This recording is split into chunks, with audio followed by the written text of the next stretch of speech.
Hey everyone, welcome to SWPM classes.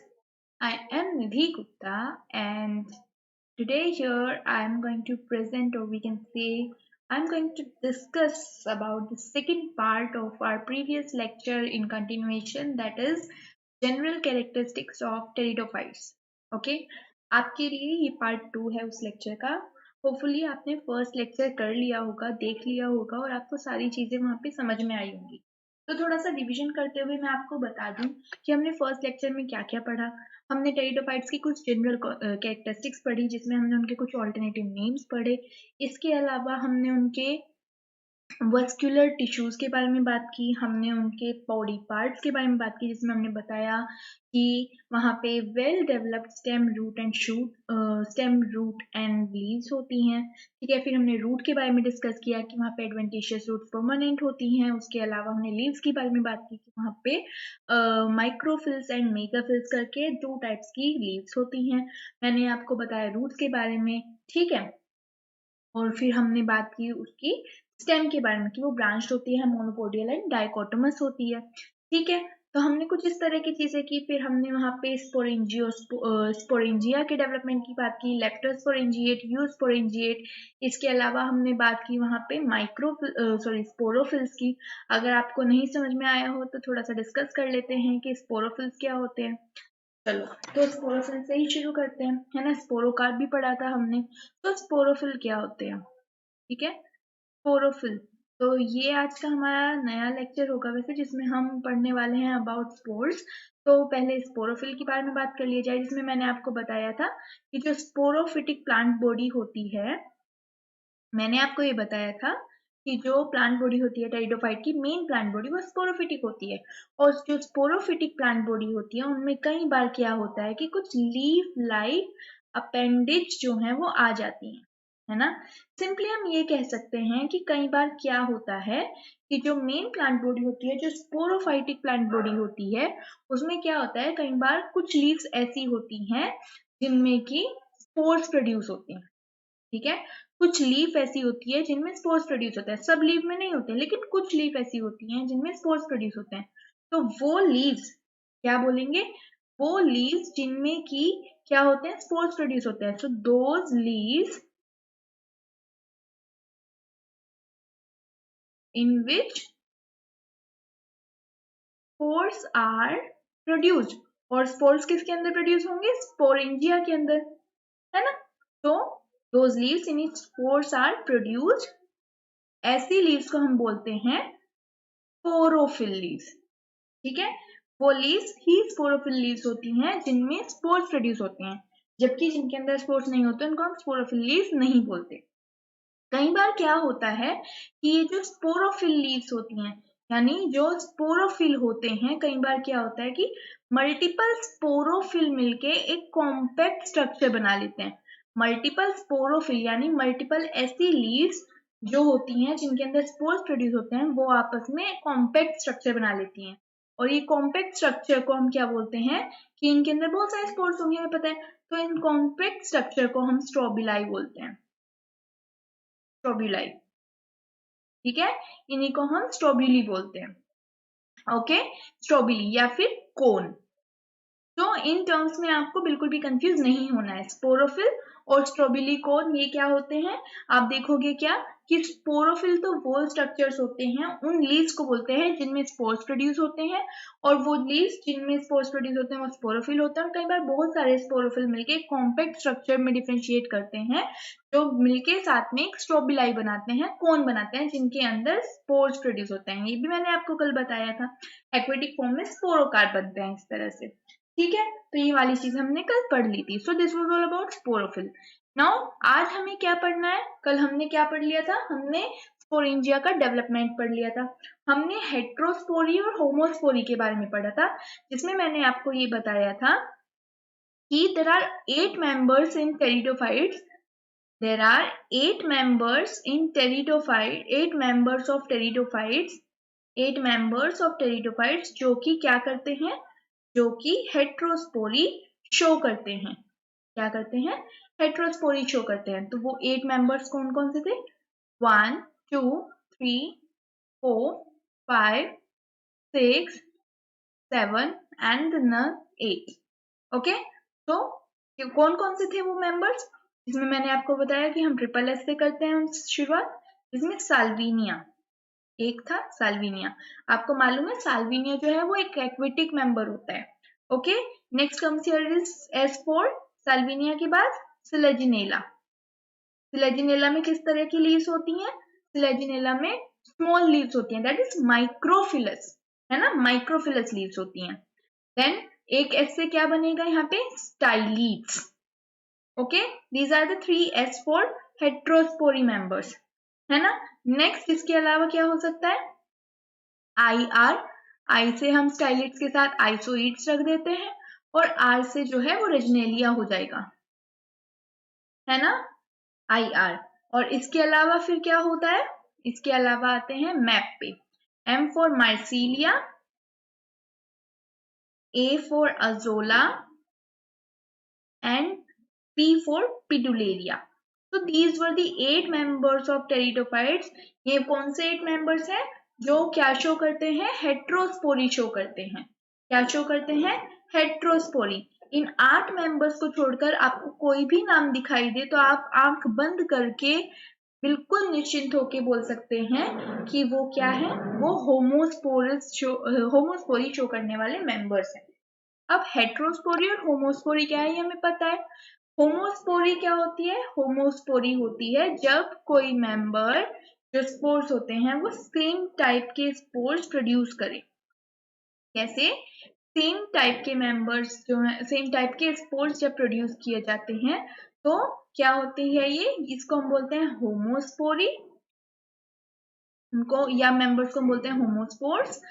और अगर different type के स्पोर्स प्रोड्यूस किए जाएं तो जो स्पोर्स होते हैं उनको हम बोलते हैं हेट्रोस्पोर्स।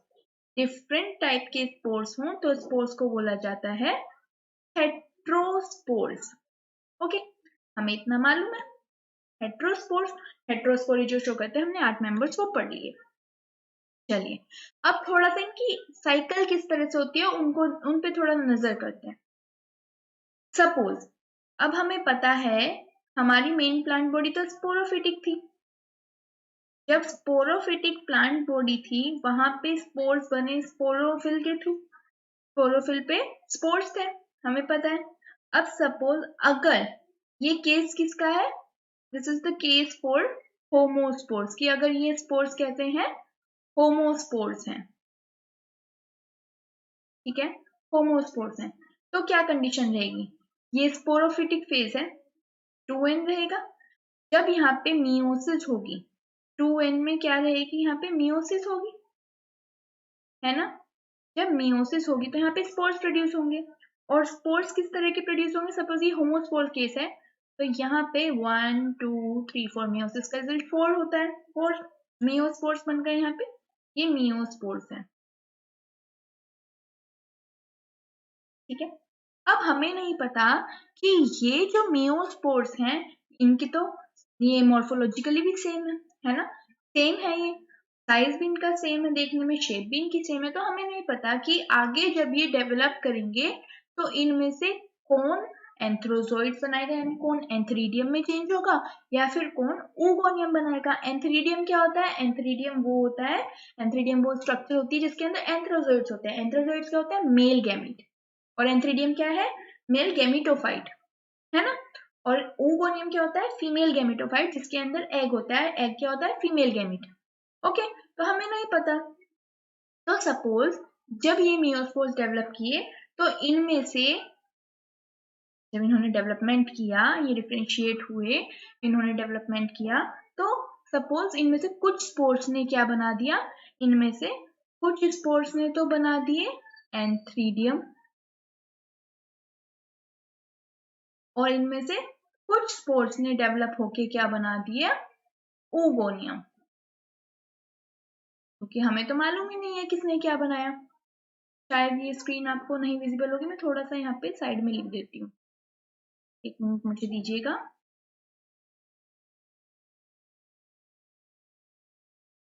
यस,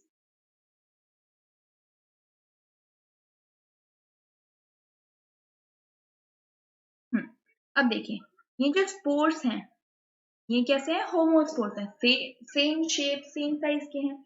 अभी फर्दर डेवलप करेंगे। किसी को नहीं पता कि ये जो मियोस्पोर्स हैं ये या तो मेल एंथ्रोजोइड्स बनाएंगे या फिर फीमेल एंथ्रोजोइड्स बनाएंगे, फीमेल एग बनाएगा, यानी कि मेल एंथ्रीडियम बनाएगा या फिर फीमेल oogonia बनाएगा, नहीं पता क्योंकि ये सेम है। तो सपोज हुआ क्या कि जब इन्होंने डिफरेंशिएट किया तो डिफरेंशिएट करने के बाद इनमें से कुछ स्पोर्स ने तो एंथ्रीडियम का फॉर्मेशन किया, जबकि वहीं पे कुछ स्पोर्स ने यहाँ पे oogonia का फॉर्मेशन किया। अब क्योंकि ये हैप्लॉइड थे तो यहाँ पे ये स्ट्रक्चर्स जो बनेंगे ये भी हैप्लॉइड हो जाएंगे, सिंपल।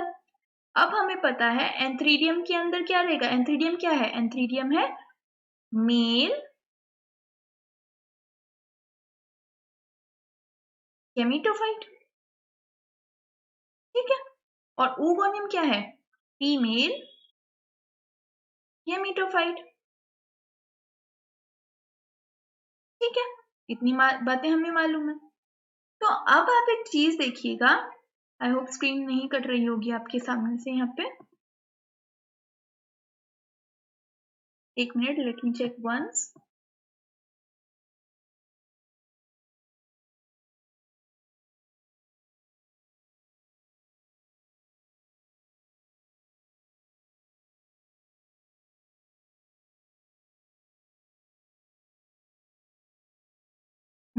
सब सही है, क्योंकि मैंने कल देखा था, कल वाले लेक्चर में शायद थोड़ी सी स्क्रीन प्रॉब्लम हो रही थी, ठीक है। हाँ, तो अब देखिए यहाँ पे ये भी एन है और ये भी एन है। अब यहाँ पे देखिए कुछ स्पोर्स ने एंथ्रीडियम का फॉर्मेशन किया जबकि कुछ स्पोर्स ने oogonia का फॉर्मेशन किया। अब जब ये प्रोसेस आगे बढ़ेगी तो आप क्या देखोगे, एंथ्रीडियम के अंदर आपको क्या देखने को मिलेगी, जब ये मेल गैमेटोफाइट है तो मेल गैमेटोफाइट में क्या बनेंगे, मेल गैमेटोफाइट में एंथेरोजोइड्स बनेंगे,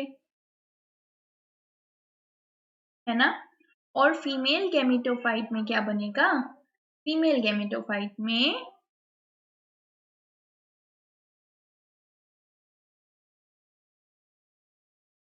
फीमेल गैमेटोफाइट में एग बन जाएगा। और जब मेल और फीमेल साथ में आएंगे, यानी मेल गैमेटोफाइट फीमेल गैमेटोफाइट, ये जो मेल गैमीट है, एंथ्रोजोइड क्या है, मेल गैमीट, और एग क्या है, फीमेल गैमीट, और दोनों हैप्लॉइड है। और जब ये दोनों साथ आएंगे तो यहाँ पे क्या हो जाएगा, यहाँ पे फर्टिलाइजेशन होगा, ठीक है, यहाँ पे क्या होगा, फर्टिलाइजेशन हो जाएगा। और फर्टिलाइजेशन का रिजल्ट क्या रहेगा कि यहाँ पे जाइगोट का फॉर्मेशन हो जाएगा, ठीक है, यहाँ पे जाइगोट का फॉर्मेशन हो जाएगा। और जाइगोट क्या होती है, डिप्लॉइड होती है, हमें पता है जाइगोट क्या है, जाइगोट तो डिप्लॉइड होता है। और जाइगोट जब डिप्लॉइड होता है तो ये जाइगोट, हमें पता है जाइगोट, यहाँ पे हमें पता है कि टेरिडोफाइट क्या होते हैं, एम्ब्रियोफाइट्स होते हैं। तो ये जाइगोट जो होगा वो एम्ब्रियो का फॉर्मेशन करेगा, एम्ब्रियो जो होता है वो भी क्या होता है, डिप्लॉइड होगा। और फिर जब ये एम्ब्रियो बन जाएगा, एम्ब्रियोजेनेसिस हो जाएगी, तो ये एम्ब्रियो जो होगा वो यहाँ पे क्या करेगा, अब जाइगोट जो है वो डिप्लॉइड है, एक चीज देखिएगा, जब जाइगोट डिप्लॉइड है और एम्ब्रियो भी डिप्लॉइड है तो यहाँ पे जाइगोट एम्ब्रियो में जब डेवलप करेगा तो वो माइटोसिस करेगा, सिंपल सी बात है ना, वो माइटोसिस करेगा। और एम्ब्रियो क्या करेगा आगे जाके, एम्ब्रियो डेवलप करेगा फर्दर, स्पोरोफिटिक प्लांट बॉडी में जनरेट करेगा। तो इसीलिए ये वाला जो फेज हुआ वो स्पोरोफिटिक हुआ। लेकिन ये वाला पूरा फेज जो एन से एन तक चला, कौन सा एन से एन तक, यहाँ तक, ये वाला पूरा फेज क्या होगा, आप देख सकते हो यहाँ पे सब कुछ हैप्लॉइड है, तो ये कौन सा फेज हुआ, ये गैमेटोफाइटिक फेज हुआ। कौन सा, ये गैमेटोफिटिक फेज हुआ। ये फेज कौन सा होता है, इसको हम बोलते हैं गैमेटोफाइटिक फेज। क्या है, गैमेटोफिटिक फेज। जबकि ये पूरा फेज यहाँ पे 2n से 2n तक, ये वाला पूरा फेज आप देख रहे हो, ये वाला होगा स्पोरोफिटिक फेज, ठीक है, क्योंकि फाइनल आप देख रहे हो कि यहाँ पे जो मेन प्लांट बॉडी है एम्ब्रियो ने भी डेवलप करके स्पोरोफाइट का फॉर्मेशन किया। तो यहाँ पे जो फाइनल फेज हुआ वो क्या हुआ, स्पोर बना, स्पोर से स्पोरोफाइट बना, सॉरी स्पोरोफाइट से स्पोर्स बने। ठीक है, यहाँ से मियोसिस होना शुरू हुआ, ये हैप्लॉइड फेज यहाँ से शुरू हुआ। इस बीच आप देख रहे हो जाइगोट बनने के बाद स्पोरोफाइटिक तक एक डिप्लॉइड फेज रहा, तो स्पोरोफिटिक फेज हुआ। इस तरह से मेन प्लांट बॉडी होमोस्पोर्स के केस में इस तरह से बनती है, स्पोरोफिटिक। तो आई होप आपको ये लाइफ साइकिल समझ में आई होगी। लेकिन वहीं मैं अगर बात करती हूँ किसकी, वहीं मैं अगर बात करती हूँ हेट्रोस्पोर्स की। ठीक है, अगर हम बात करते हैं एक केस की जिसका नाम है हेट्रोस्पोर्स की, अगर जो स्पोर्स हैं वो हेट्रोस्पोर्स हैं, तो लाइफ साइकिल किस तरह से होगी, लाइफ साइकिल किस तरह से होगी। तो आप यहाँ पे क्या देखोगे, चलो शुरू करते हैं। हमारी प्लांट बॉडी कैसी, ये प्लांट बॉडी है स्पोरोफिटिक। ठीक है, sporophytic plant body, that is 2n। अब यहाँ पे जो स्पोर्स यहाँ से प्रोड्यूस हुए, मियोसिस हुआ, और मियोसिस होने के बाद जो स्पोर्स बने, सपोज वो कुछ इस तरह से हुए, बड़े छोटे करके हम डिफरेंशिएट कर देते हैं थोड़ा सा। तो आप देखिए कि जो बड़े वाले स्पोर्स होंगे, हमेशा जब फीमेल गैमेटोफाइट होता है, फीमेल गैमेट होता है, वो साइज में बड़ा होता है, तो हम इस तरह से डिफरेंशिएट कर सकते हैं इस चीज में। तो फीमेल गैमेटोफाइट जो बना वो बड़े स्पोर्स से बना, हम कहेंगे कि जो बड़े वाले स्पोर्स होंगे वो, क्योंकि ये हेटेरोस्पोर्स हैं, ये क्या है, ये हेटेरोस्पोर्स हैं, तो हम कहेंगे कि यहाँ पे ये जो बड़े वाले हैं वो फीमेल गैमेटोफाइट को गिव राइज करेंगे, और ये छोटे वाले जो होंगे वो मेल गैमेटोफाइट को गिव राइज करेंगे। तो बस सिंपल सी बात है, इतना ही यहाँ पे फर्क रहेगा। तो हम कहेंगे कि ये जो बड़े वाले स्पोर्स थे, इन्होंने क्या किया, ओगोनियम का फॉर्मेशन किया, और ये जो छोटे वाले स्पोर्स थे, इन्होंने एंथरीडियम का फॉर्मेशन किया। और सेम लाइफ साइकिल जो हमने पीछे की, सेम हम यहाँ पे रिपीट कर देंगे। क्या कर देंगे, सेम लाइफ साइकिल को हम रिपीट कर देंगे। तो बस oogoनियम से यहाँ पे एग बन जाएगा, यहाँ पे एंथ्रीडियम से एंथेरोजोइड्स हमें मिल जाएंगे, बिकॉज एंथेरोजोइड्स जो होते हैं वो क्या होते हैं, मेल गैमीट होते हैं। और जब ये दोनों साथ में मिलेंगे तो यहाँ पे फर्टिलाइजेशन का रिजल्ट क्या रह जाएगा, ये फर्टिलाइजेशन करेंगे, और फर्टिलाइजेशन करके यहाँ पे क्या बन जाएगा, जाइगोट बन जाएगा। जाइगोट डिप्लॉयड फेज होगा, और आप क्या देखोगे, वही जो हमने पीछे देखा था सेम, जाइगोट जो होगा वो डिप्लॉयड फेज रहेगा, जाइगोट से एम्ब्रियो बनेगा, एम्ब्रियोजेनेसिस की फॉर्मेशन हो जाएगी, सॉरी एम्ब्रियोजेनेसिस की प्रोसेस हो जाएगी। और जब एम्ब्रियोजेनेसिस की प्रोसेस होगी तो नेक्स्ट में आप क्या देखोगे कि एम्ब्रियो स्पोरोफाइट में चेंज हो जाता है। तो इस तरह से हम देखेंगे कि ये वाला फेज यहाँ तक कैसा रहेगा, डिप्लॉयड सॉरी हैप्लॉयड, तो ये गैमेटोफिटिक फेज रहेगा।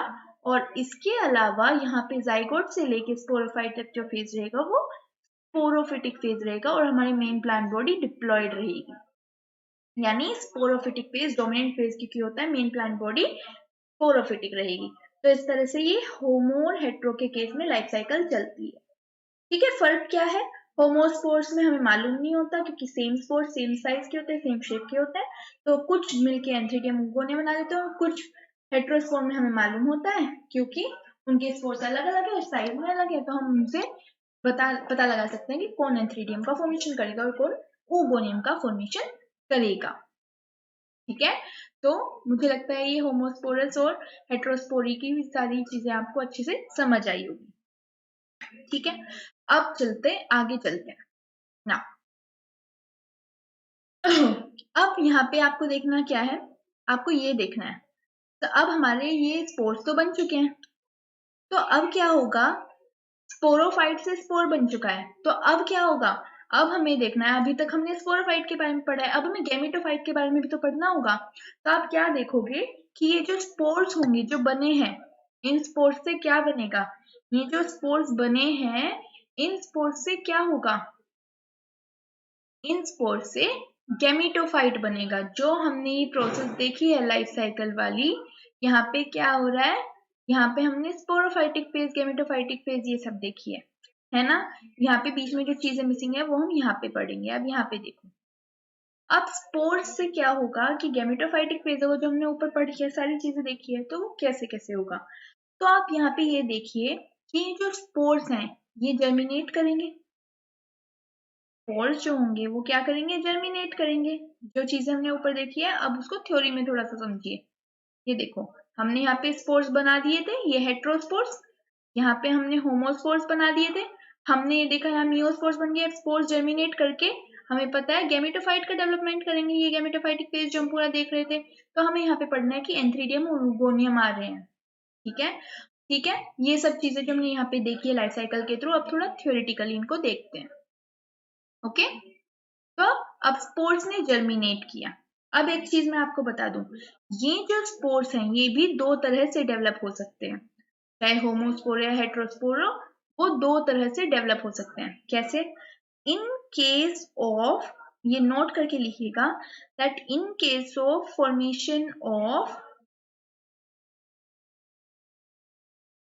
होमोस्पोर्स,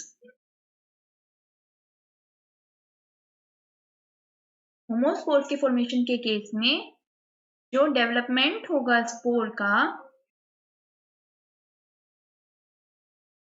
वो कैसा रहेगा? That will be एक्सोस्पोरिक।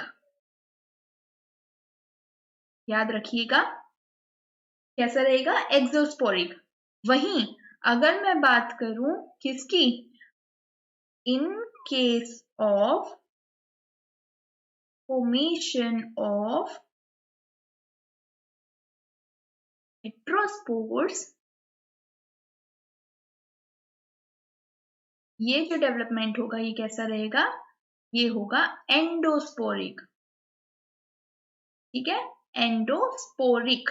स्पोरिक से याद रखो, स्पोरिक बोले तो स्पोर, एंडो बोले तो इंदर, अंदर, इनर, एक्सो बोले तो बाहर। दैट मीन्स अगर अगर जो स्पोर्स हैं उनका डेवलपमेंट, उनका फॉर्मेशन स्पोरेंजिया के बाहर हो रहा है, तो वो एक्सोस्पोरिक होता है। वो कैसा होता है डेवलपमेंट, वो ऐसा डेवलपमेंट कैसा होता है, ऐसे डेवलपमेंट ऑफ स्पोर्स को हम बोलते हैं एक्सोस्पोरिक, अगर वो स्पोर का फॉर्मेशन वहां पे स्पोरेंजिया के बाहर हो रहा है। अगर स्पोरेंजिया के अंदर फॉर्मेशन ऑफ स्पोर्स हो रहा है, तो इस तरह का जो स्पोर फॉर्मेशन होगा, स्पोर डेवलपमेंट होगा, उसको हम एंडोस्पोरिक बोलेंगे। याद क्या रखना है कि होमोस्पोर्स के केस में जो डेवलपमेंट ऑफ स्पोर्स है वो एक्सोस्पोरिक होगा, और हेट्रोस्पोर्स के केस में जो डेवलपमेंट होगा वो एंडोस्पोरिक होगा। I hope I am clear to you all with this point. Okay, now अब हमने स्पोर का फॉर्मेशन देख लिया। अब देखिए, जब स्पोर्स फॉर्मेशन हो गई, एंडोस्पोरिक एक्सोस्पोरिक हमने देख ली, तो सिंपल सी बात है, ये स्पोर्स जर्मिनेट करेंगे, है ना। और जर्मिनेट करके ये क्या बनाएंगे, हमने बताया था गैमेटोफाइट बनाएंगे, मेल गैमेटोफाइट, फीमेल गैमेटोफाइट, है ना।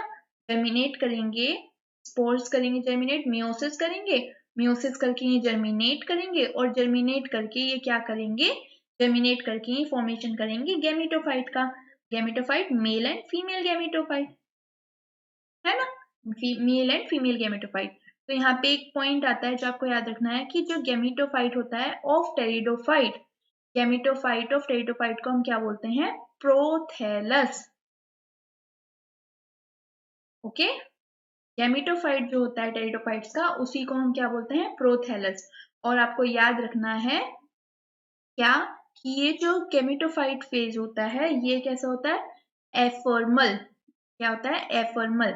इफॉर्मल या एफॉर्मल जो चाहे आप बोल सकते हो, दैट इज शॉर्ट लिव्ड होता है, कुछ ही समय के लिए होता है।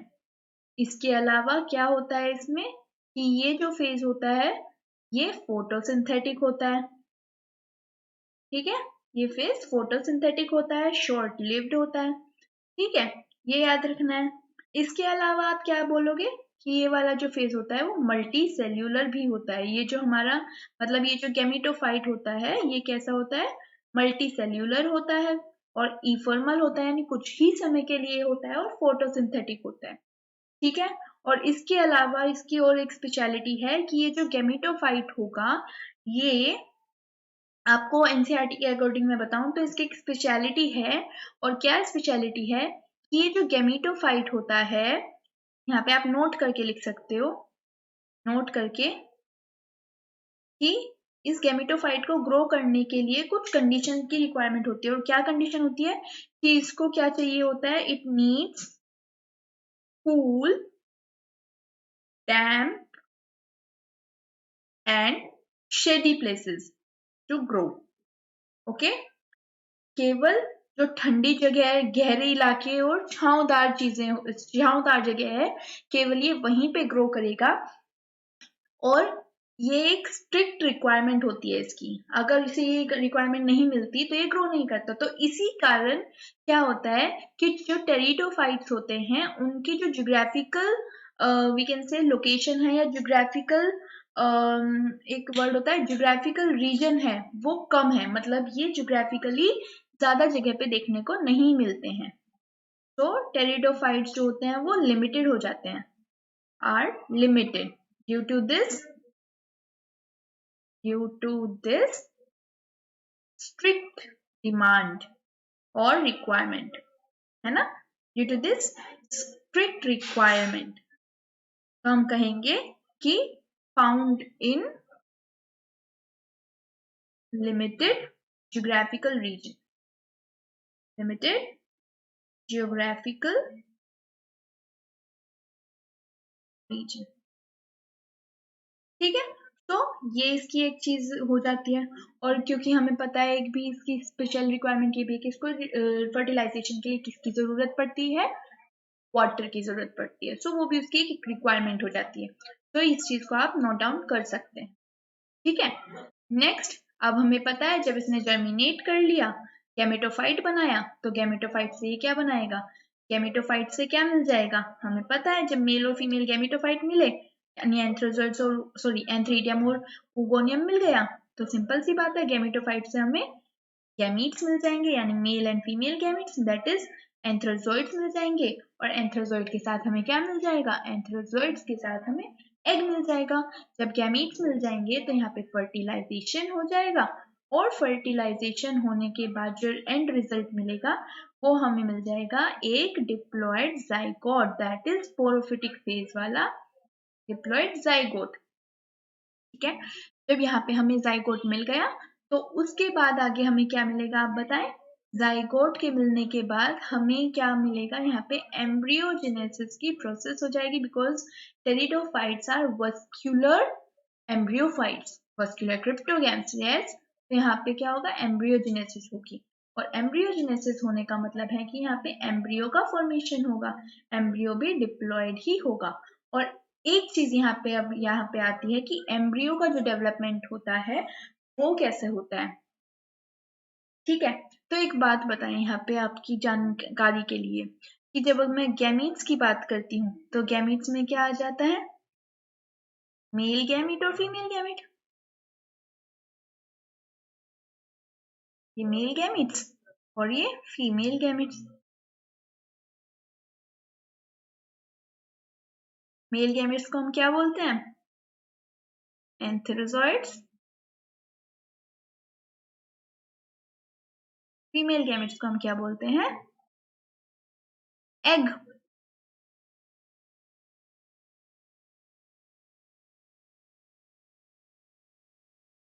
जो एंथेरोजॉइड्स होते हैं मल्टी सेल्यूलर होते हैं, मल्टी सेल्यूलर, इसके अलावा क्या होते हैं, मोटाइल होते हैं, है ना। और यहाँ पे, और मोटाइल है तो दैट मीन्स यहाँ पे फ्लैजिलेटेड होंगे, फ्लैजिलेटेड भी कैसे, बाई फ्लैजिलेटेड। और अगर बाई फ्लैजिलेटेड, यस। और अगर मोटाइल है तो हम क्या बोलेंगे कि कौन से स्पोर्स प्रेजेंट है, जू स्पोर्स।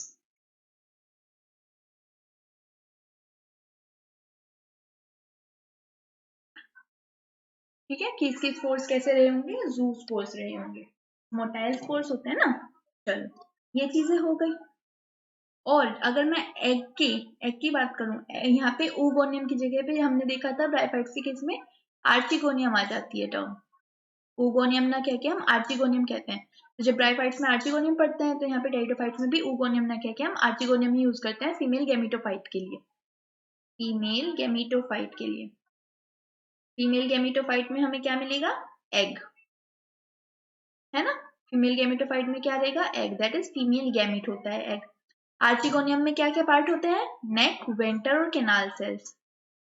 ये नेक, ये वेंटर और ये केनाल सेल्स ऐसे होती हैं, है ना। और यहाँ पे क्या होता है, हमें पता है ये जो वेंटर होता है यहीं पे एम्ब्रियो का फॉर्मेशन होता है। एम्ब्रियो का फॉर्मेशन कहाँ होता है? वेंटर में। ये नेक होती है, ये नेक है इस तरह से यहाँ पे, ये कैनाल है और ये वेंटर होता है ना। इस तरह का स्वॉलन स्ट्रक्चर होता है, इसको हम वेंटर बोलते हैं। और यहाँ पे ही एग प्रेजेंट होता है और वो क्या बोलते हैं, जो एंथ्राजोइड होता है वो इस नेक के थ्रू एंटर करता है और आर्चिगोनियल नेक के थ्रू वेंटर तक जाता है। और वेंटर में जो एग प्रेजेंट होता है यहाँ पे फर्टिलाइजेशन होता है और फर्टिलाइजेशन के बाद यहीं पे जाइगोट का फॉर्मेशन होता है और जाइगोट एम्ब्रियो में डेवलप भी यहीं पे होता है। कहाँ पे? वेंटर में। ठीक है, वेंटर में ही यहाँ पे डेवलपमेंट होता है एम्ब्रियो का, है ना। तो अब यहाँ पे जानने वाली बात क्या है? यहाँ पे जानने वाली बात है कि ये जो एम्ब्रियो है इसका एक स्पेशलिटी होती है कि यहाँ पे जो टेरिडोफाइट्स के अंदर एम्ब्रियो बनता है वो पोलैरिटी शो करता है। क्या बोला मैंने? टेरिडोफाइट्स के अंदर जो एम्ब्रियो का फॉर्मेशन होता है, जो एम्ब्रियो बनता है वो पोलैरिटी शो करता है। पोलैरिटी मतलब जिसके दो पोल्स हैं, एक होता है बेसल पोल और एक होता है एपिकल पोल। बेसल वाला बेस पे, एपिकल वाला एपिक पे। तो सपोज यहाँ पे ये है हमारा वेंटर और ये है केनाल, है ना। यहाँ पे है नेक। तो जब यहाँ पे इस तरह से ये आर्चिगोनियल नेक किधर होगी? आर्चिगोनियल नेक यहाँ पे इस डायरेक्शन में होगी। ये है वेंटर और ये है एम्ब्रियो। तो दो तरह का आप क्या देखोगे? दो तरह का एम्ब्रियो डेवलपमेंट है। तो दो तरह का एम्ब्रियो डेवलपमेंट क्या है? एक का नाम होता है एक्सोस्कोपिक, यस इट इज स्कोपिक, और वो एक्सोस्पोरिक था, स्पोर वाला, ठीक है। और एक होता है एंडोस्कोपिक, ठीक है, एक होता है एंडोस्कोपिक। तो एक्सोस्कोपिक क्या है और एंडोस्कोपिक क्या है? ठीक है, एंडोस्कोपिक क्या है और एक्सोस्कोपिक क्या है? एक्सोस्कोपिक में क्या होगा? अगर एम्ब्रियो का जो डेवलपमेंट है, एम्ब्रियो का जो डेवलपमेंट है वो कहाँ पे हो? एक्सो यानी बाहर की तरफ। तो हम बोलेंगे अगर एम्ब्रियो का डेवलपमेंट है towards the archegonial neck, if embryo develops towards the archegonial neck,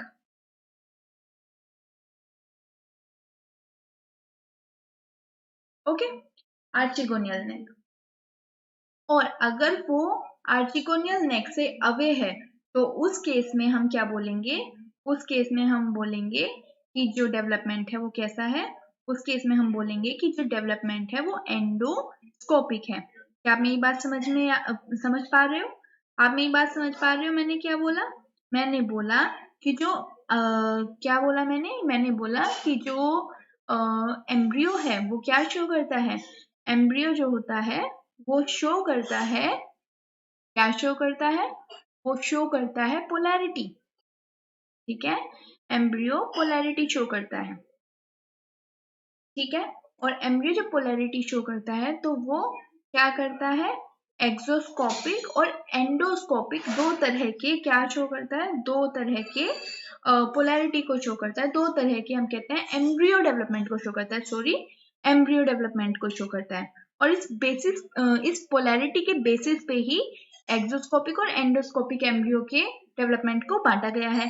तो एक्सोस्कोपिक में क्या होगा कि जो एम्ब्रियो का डेवलपमेंट होगा वहां पे एक चीज यहाँ पे मैंने मिस की कि जो एपिकल सेल होगा, क्या होगा? एपिकल सेल होगा, वो इसमें थोड़ा सा करेक्शन है।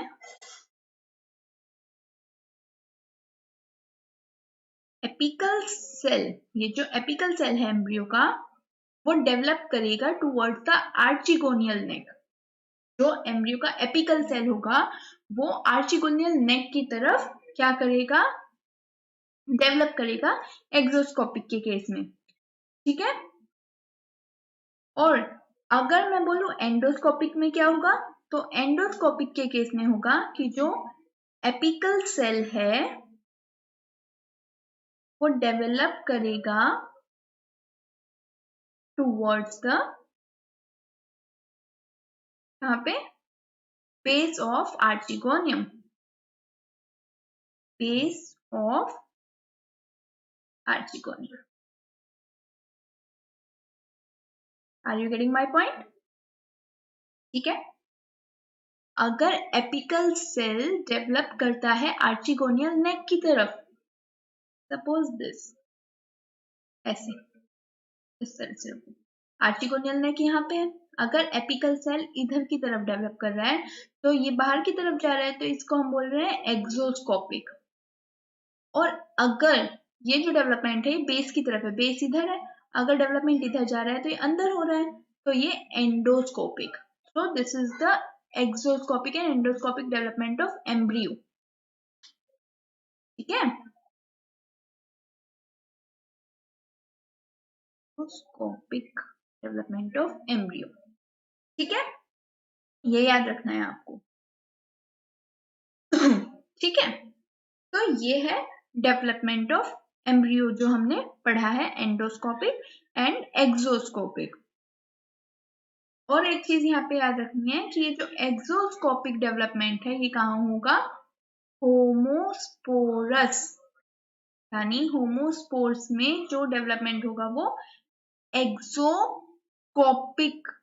सॉरी मैं कंफ्यूज हो गई, सॉरी, ये किसी में भी हो सकता है, कैसे भी हो सकता है, वो एंडो, मैंने एक्सो वो स्पोरिक वाला जो था ना वो मिक्स कर दिया, तो आप इतना ध्यान रखिएगा, फिगर पे मत जाएगा प्लीज, ये मेरी स्पेसिफाइड एंड स्पेशल ड्राइंग है, ओके, इस पे मत जाइएगा। ठीक है, तो आई होप आपको ये पॉइंट क्लियर हो चुका होगा।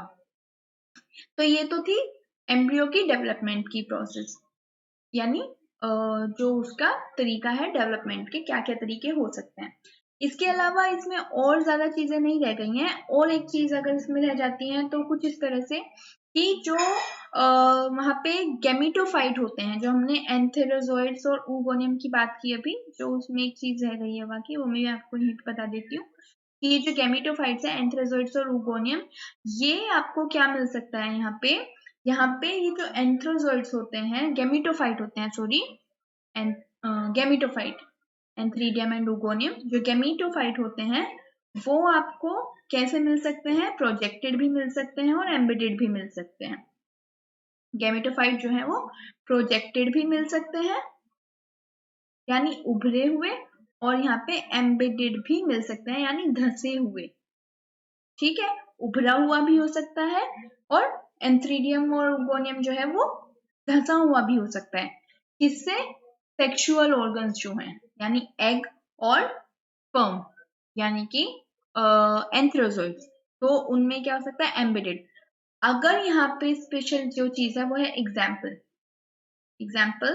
कि अगर मैं थोड़ा कलर चेंज कर लेती हूँ यहाँ पे, तो आप देखिए अगर वो एम्बेडेड है, अगर गैमेटोफाइट्स आपको एम्बेडेड दिखाई दे रहे हैं, तो उसके एग्जाम्पल क्या हो सकते हैं, वो आपको याद रखना होगा, लाइकोपोडियम, और दूसरा एग्जाम्पल आपको याद रखना होगा यहाँ पे लाइकोपोडियम के बाद सिलेजिनेला। ये दो स्पीशीज या दो मेंबर्स ऐसे हैं जिनके अंदर क्या होगा कि जो गैमेटोफाइट होंगे वो आपको एम्बेडेड मिलेंगे सेक्सुअल ऑर्गन्स के साथ। जबकि जब आप प्रोजेक्टेड की बात करते हो तो प्रोजेक्टेड के केस में आपको जो एग्जाम्पल याद रखने हैं वो रहेंगे Psilotum and Pteridium. P for Psilotum और P for with silent P, it's Pteridium. तो Psilotum and Pteridium for projected, PPP, और एम्बेडेड में लाइकोपोडियम एंड सिलेजिनेला। तो आपको ये चीज याद रखनी है, ओके। ये मैंने यहाँ पे मल्टी सेल्यूलर लिखा है ना, तो यहाँ पे करेक्ट कीजिएगा, ये मल्टी सेल्यूलर नहीं होते, यूनिसेल्यूलर होते हैं। एंथेरोजोइड्स जो होते हैं वो यूनिसेल्यूलर होते हैं और बाइफ्लैजिलेटेड होते हैं। आई थिंक मल्टी फ्लैजिलेटेड होते हैं। यहाँ पे मैंने ये कंफ्यूज होकर चीज बोली आपको, यहाँ पे करेक्शन कर लीजिएगा। मैंने यहाँ पे ये स्लाइड खोली तो मुझे मालूम चला मल्टी फ्लैजिलेटेड होते हैं। Okay, unicellular and multi flagellated. ठीक है, तो ये सारी चीजें थी। और ऑल्टरनेशन ऑफ जनरेशन तो अपने आप में हो गई, है ना। गैमेटोफाइट, स्पोरोफाइट हमने देखा, heteromorphic type of alternation of generation होती है। बस यही सारी चीजें थी। और अगर मैं थोड़ा सा और ऐड इसमें करूं तो थोड़ा इम्पोर्टेंट और अलग से कुछ एक्स्ट्रा ऐड करूं, तो यहाँ पे आप देखोगे कि मैंने आपको एक चीज और बताई थी कि जो स्पोरेंजिया होते हैं, जब बहुत सारे स्पोरेंजिया साथ में मिलते हैं तो स्पोरेंजिया और उसका जो ग्रुप होता है, ग्रुप ऑफ स्पोरेंजिया को हम क्या बोलते हैं? सोरस बोलते हैं, है ना। क्या बोलते हैं? ग्रुप ऑफ स्पोरेंजिया को हम सोरस बोलते हैं। और अगर सिंगल ग्रुप हो तो उस केस में हम सोराई बोलते हैं। सिंगल ग्रुप ऑफ स्पोरेंजिया हो तो वो क्या होती है? सोराई। अदरवाइज सोरस जो होता है वो ग्रुप होता है स्पोरेंजिया का। ठीक है, तो मैंने आपको बताया था कि सोरस के बेसिस पे, मतलब सोरस भी जो है वो 3 तरह का हो सकता है। 3 टाइप्स ऑफ सोरस हो सकते हैं यहाँ पे। ठीक है, तो आपको वो 3 टाइप आपको पता होने चाहिए कि वो 3 टाइप्स ऑफ सोरस क्या होते हैं।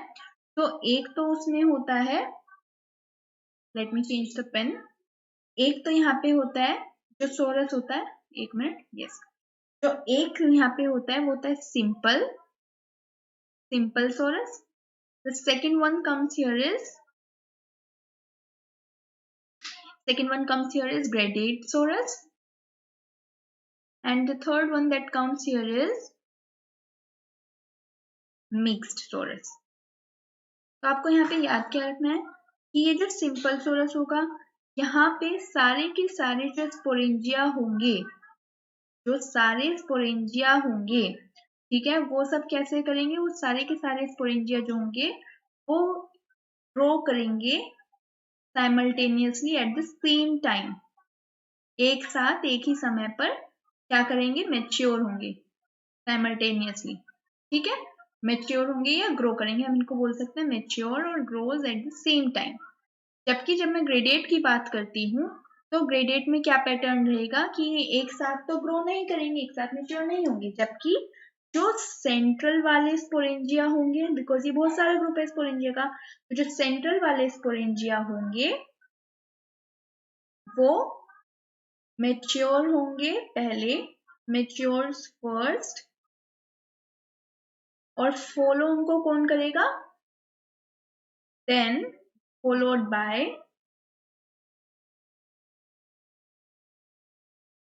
the sporangia located at periphery, यानी जो बाहर की तरफ है स्पोरेंजिया वो बाद में मैच्योर होंगे, जबकि जो सेंट्रल वाले हैं वो पहले मैच्योर हो जाएंगे। ये ग्रेडेट सोरस का पैटर्न रहेगा। और मिक्स तो मिक्स है, इसमें कोई फिक्स पैटर्न नहीं रहेगा, नो फिक्स पैटर्न। कोई साथ में भी हो सकते हैं और कोई पहले बाद में भी हो सकते हैं। So there is no fix pattern for the maturation of sporangia. So such a development, such a kind of sorus formation or development is known as mixed type of sorus. Okay, so this was all about pteridophytes general characteristics. आज के lecture में हमने वो general characteristics को पूरा किया है। Hopefully आपको ये लेक्चर समझ में आया होगा। हमने अराउंड 45 मिनट्स लेते हुए अपना पूरा लेक्चर कंप्लीट किया है, और I hope I am clear to you all with all my points crystal clear, and आपको बहुत अच्छा लगा होगा सेशन। एंड बस पढ़ते रहिए, अच्छे से काम कीजिए, और इसके बाद टेरिडोफाइट्स के क्वेश्चंस लगा के देखिए आपसे हो पा रहे हैं नहीं हो पा रहे, है ना। तो इसी के साथ आप ध्यान रखिए अपना और पढ़ते रहिए। Keep learning, stay safe, and bye, Radhe Radhe, take care everyone, bye.